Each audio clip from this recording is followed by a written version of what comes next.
Bem-vindo ao GoTech. No vídeo de hoje a gente vai falar sobre o iOS 17.4 na sua versão Beta 4. E eu já vou começar a falar para vocês sobre o número da build, que é a 21E5209B. E isso indica que muito provavelmente essa pode ser a última beta. E indica também que a release candidate está muito próxima. A gente vai colocar as datas no final do vídeo para vocês, aí vocês vão ter uma ideia mais ou menos de quando vai sair a release candidate, se geralmente é essa a ideia para vocês ir para uma versão beta. Eu estou testando ela há praticamente 2 dias já, gostei do desempenho da bateria, tem funcionado de modo adequado, assim como o próprio desempenho. Lembrando que esse é um iPhone 14 Pro, então por ser um telefone novo, o desempenho não era para ter uma queda vertiginosa.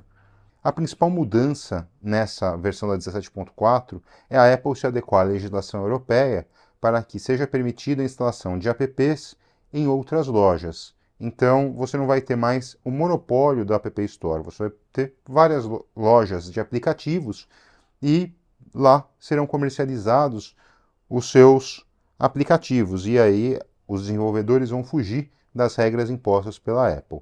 Essa é a ideia da comunidade europeia, que vai ser aplicada somente nos iPhones, não funciona para iPad, não vai funcionar para Mac, nem para Apple TV.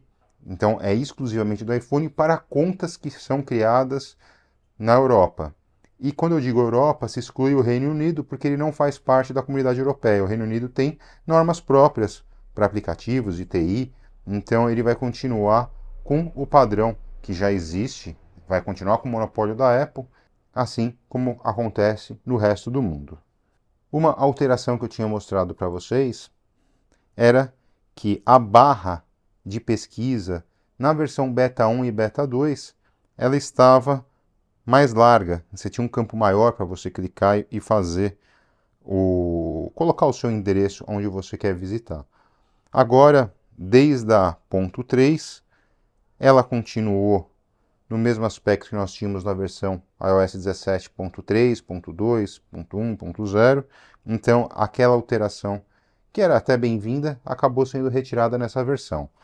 Então, o aplicativo relógio, que tinha sofrido uma alteração bem interessante, que era quando a gente utilizava o relógio, aparecia da Dynamic Island quando fechávamos o aplicativo, ele sumiu na versão 17.3, tinha na 17.1, na 17.2, e não sei por que acabou saindo na ponto 3, e como vocês podem ver, acabou não voltando na versão Beta 4. Então a gente não sabe se essa nova ferramenta estará na versão final, na 17.4. Eu considerava bem interessante porque você conseguia controlar todo o cronômetro, o timer, tudo pela Dynamic Island sem precisar entrar no aplicativo. Na minha opinião, era um recurso que era muito bem-vindo, mas a Apple acabou tirando. Outro recurso que a Apple não se manifestou oficialmente, mas nós encontramos aqui na 17.4, na versão Beta 4, são os novos emoticons. A gente tem agora um com uma resposta negativa, uma com a resposta de sim positiva, uma fênix, um limão, um cogumelo, corrente se quebrando, símbolos dos mais variados tipos de família, e no caso não tem uma descrição do que qual seria o gênero dessa família, e também temos aqui emoticons de pessoas andando com os mais diferentes tipos de acessibilidade. Temos uma cadeira de roda motorizada, assim também como temos uma cadeira de roda manual, e também as pessoas caminhando, correndo, e são as pessoas das mais variados tipos de tons de pele, assim também como temos também emoticons de ajoelhados, também nos mais variados tipos de pele e gênero. Então, isso, embora não estava no prospecto que a Apple lançaria, mas em todas as versões de betas nós encontramos esses emoticons. O aplicativo Podcast também teve uma alteração bem interessante, que é quando você executa o podcast, você tem a possibilidade de ter a transcrição em real time daquilo que você está escutando. Esse recurso é muito útil para quem lê ou escuta, né? No caso, agora a gente pode ler o seu podcast em um ambiente barulhento e você consegue se concentrar no texto. Também é interessante para você aprender e até melhorar a sua pronúncia em inglês, então você vai ler a palavra e vai escutar como a pessoa fala. Isso pode ajudar bastante, até num uso distinto que a Apple queria, que é só fazer a transcrição do podcast. Essa mudança é muito interessante. Eu vou fazer o teste para ver se eles já incorporaram na língua nativa, no nosso português. Então vou colocar aqui o podcast do Mac Magazine, reproduzi-lo. E vocês podem perceber que a parte do transcrição eu não consigo apertar, o botão fica aqui em cinza, ele não fica disponível para eu poder escutar a transcrição do nosso podcast de Mac. E o interessante é que se fosse para português, mostraria também que a Apple consegue fazer a transcrição de áudio na nossa língua, e eu entendo que isso pode ser um agravante na versão iOS 17. Na iOS 18, que vai vir com inteligência artificial, só que se o iOS não conseguir melhorar, entender o português, vai ficar difícil utilizar os recursos, como por exemplo a gente já tem no caso do Samsung Galaxy S24 Ultra, consegue fazer uma transcrição de uma reunião apenas com o seu gravador funcionando, ele consegue converter bem palavras em texto. E o que surpreende é que assim, a Apple nisso, até que ela funciona relativamente bem, mas eu não sei por que não é integrado com o sistema. E eu vou mostrar para vocês como é que funciona muito bem esse sistema. Eu vou entrar aqui no Notas. Entrei para vocês verem. Eu vou desligar aqui o podcast para a gente não ter problema com o microfone. Então, olha só que interessante. Tudo que eu falar aqui vai ser transcrito a partir de agora. Então vocês podem perceber que o sistema da Apple funciona muito bem para reconhecer as palavras e fazer a transcrição para áudio. A nossa preocupação é que ela não consegue, por exemplo, fazer a transcrição de um podcast na língua português e, com isso, os recursos de inteligência artificial que são prometidos e aguardados para o iOS 18 possam ser somente limitados para a versão em inglês. Vocês podem perceber que durante toda a minha fala, a precisão foi de 100%. Não ocorreu nenhuma falha, a não ser essa, quando eu falei 100, ele utilizou o 100 no sentido de não ter no lugar de seu numeral, e agora ele colocou como 100. Então, esse tipo de equívoco é normal, também acontece em outros softwares de transcrição, porque a fonia do numeral 100 e também do adjunto 100, ela é a mesma. Então, fica difícil, é necessário entender o contexto para poder fazer a transcrição devida. Mas vocês podem notar que é perfeito. Eu tenho até um sistema para conseguir, quando eu estou em reunião, ou se não quero tomar notas de alguma aula, de utilizar o microfone do iPhone e um software para fazer essa transcrição, que ele consegue separar quem é o palestrante, ou orador 1, orador 2, orador 3, e aí através da inteligência artificial eu consigo fazer uma ata disso e um resumo. Mas acho que isso a gente pode colocar num próximo vídeo, se vocês acharem interessante, comentarem aqui. Eu mostro um pouquinho como é que a gente trabalha com isso. Agora vamos voltar aqui para nossa atualização de software da Beta 4. Outro ponto também que foi alterado é na parte do Face ID, que nós já passamos exaustivamente a necessidade de vocês colocarem a proteção anti-furto no seu iPhone, que veio a partir da versão 17.3.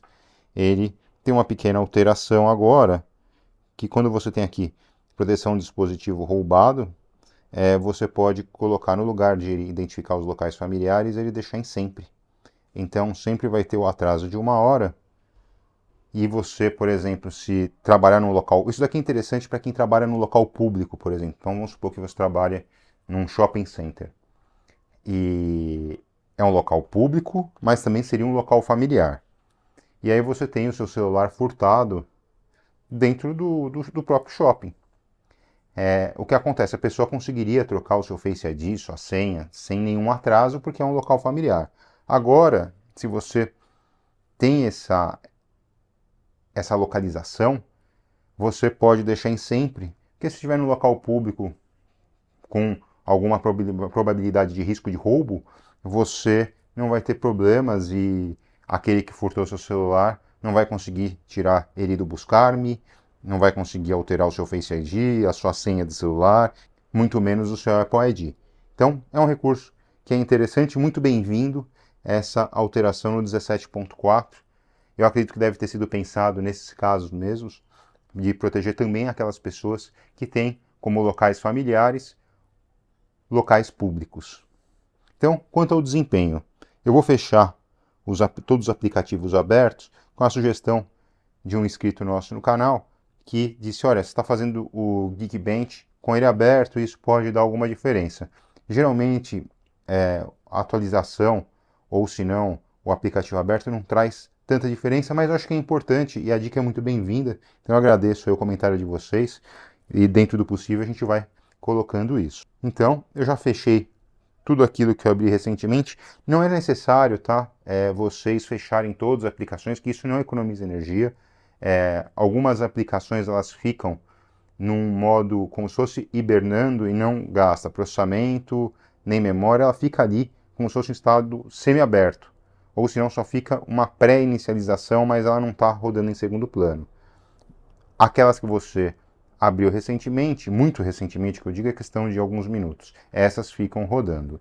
Quem tem um MacBook e trabalha com macOS já está acostumado com isso. Então, vamos supor, você está trabalhando lá no seu Safari, e aí você não abre ele ou não mexe nele durante umas 3 horas. Quando você vai ver, ele está zerado. Embora está o ícone lá como se estivesse aberto, quando você entrar, ele reinicia, vai recarregar a página e etc. Bom, vamos fazer o nosso teste aqui. Eu vou rodar aqui o teste de CPU e nesse momento eu sempre esclareço para vocês a necessidade de cuidado na hora de você instalar a versão beta. Se você tem algum aplicativo específico que geralmente o desenvolvedor ele não atualiza com certa constância porque o número é pequeno de usuários, ou se você trabalha com o celular em modo crítico, eu não recomendo vocês instalarem versões beta, a não ser que seja Release Candidate, que é a última versão antes de ser lançada ao público. Na verdade, a Release Candidate é a versão pública, mas lançada para desenvolvedor. Eles fecham com menos usuários, então se tiver algum problema em massa, eles conseguem identificar e corrigir para a versão final. Outro ponto também que eu acho importante destacar, e aí é um pedido que eu tenho para vocês, é vocês se inscreverem no canal, compartilharem, colocarem suas dúvidas. Muitas vezes as pessoas ficam com receio de colocar suas dúvidas porque a minha pergunta me parece meio boba, mas essa sua pergunta muitas vezes é de outro que está assistindo o mesmo vídeo, ou esse outra pessoa passou pela mesma situação e pode responder para você. Então, eu vejo bastante isso acontecer nos vídeos de problema com bateria de iPhone e também no vídeo de como instalar o Apple Care que tem aqui no canal. O Apple Care que eu falo é o Apple Care Plus, que te dá a possibilidade de você conseguir ter uma garantia infinita do seu device. Eu vou adiantar o vídeo e aí a gente já entra com o resultado. Então, o resultado em single core foi 2.652 e em multicore 6.875. O interessante é que agora a gente vai poder comparar, a gente tem feito esses testes a cada nova versão. Então, na versão Beta 3, nós tínhamos 2.619. Agora pulamos para 2.652. Tem um avanço aqui que nós não tínhamos nas últimas versões.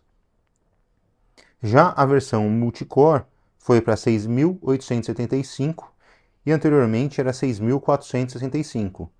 Ou seja, a gente teve aqui também um ganho bem significativo, tanto na single core quanto na multicore.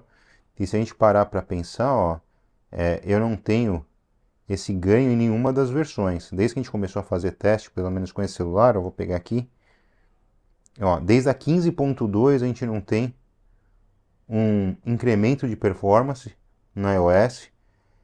E isso demonstra que agora, para a versão final, quando vocês instalarem a 17.4, nós não teremos uma queda de performance comparado com a 17.3, 17.2 ou 17.1.